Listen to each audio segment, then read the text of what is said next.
গহপুৰ সমষ্টিৰ ভিতৰুৱা অঞ্চলসমূহৰ বাট পথৰ উন্নয়ন হ'বলৈ এতিয়াও বাকী। আমি আছো গহপুৰৰ ঢলাত মোৰ সহযোগীয়ে দেখাব পথৰ দুৰৱস্থা।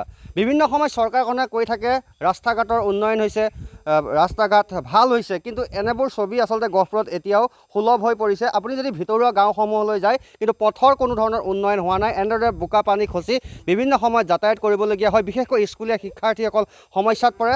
সহযোগীয়ে দেখাব কেনেদৰে কণ কণ শিশু এই অঞ্চলত আছে আৰু এই কণ শিশুসমূহে এনেদৰে বোকা খচি তেওঁলোক স্কুললৈ যাবলগীয়া হয় বা বিভিন্ন কামত যাবলগীয়া হয়।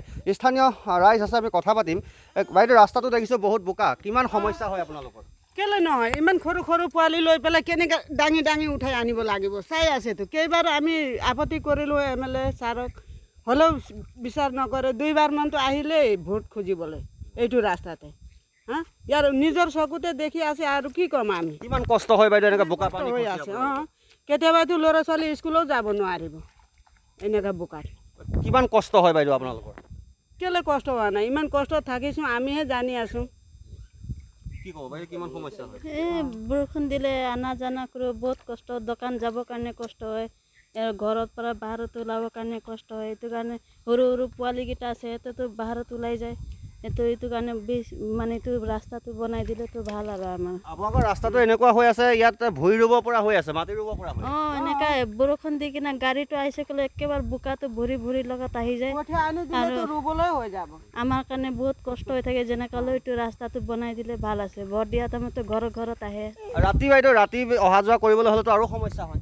লাইট চাইট বাহিৰততো নাই, নিজৰ ঘৰতে লাইট, আন্ধাৰত দেখা নাপায় একো।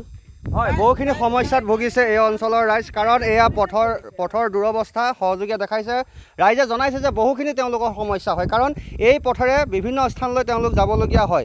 গতিকে বিশেষকৈ শিক্ষাৰ্থীসকল কেতিয়াবা স্কুল তেওঁলোকৰ যাবও নোৱাৰা হয় বুলি তেওঁলোকে জনাইছে। গতিকে চৰকাৰখনৰ দায়িত্ব আছে যে গ্ৰামাঞ্চলৰ যিসমূহ বাটপথ আছে, উন্নয়নৰ ক্ষেত্ৰত গুৰুত্ব প্ৰদান কৰিব লাগে। কথাৰে ফুলজাৰি মাৰি থাকিলে নহ'ব। উন্নয়ন হৈছে, হাতে কামে আচলতে এনেকুৱা ভিতৰুৱা অঞ্চলসমূহত যি চৰকাৰী পক্ষ আছে, বিভাগীয় কৰ্তৃপক্ষ আছে, এই পথসমূহ কিন্তু নিৰ্মাণৰ ক্ষেত্ৰত গুৰুত্ব প্ৰদান কৰিব লাগে। কাৰণ গাঁওবাসী যথেষ্ট সমস্যাত ভোগে, কাৰণ গাঁওবাসীয়ে আশা কৰে যে ভাল পথ এটাৰে তেওঁলোকে যাতায়াত কৰিব, খোজ কাঢ়িব, কিন্তু এনে পথৰ যি দুৰৱস্থা, এই দুৰৱস্থাত এতিয়া অতিষ্ঠ হৈ পৰিছে এই অঞ্চলৰ ৰাইজ। আপুনি বিচৰা বাতৰি পাব কেৱল নিউজ 18 এপত। নিউজ 18 এপ ডাউনলোড কৰিবলৈ স্কেন কৰক এই QR কোড।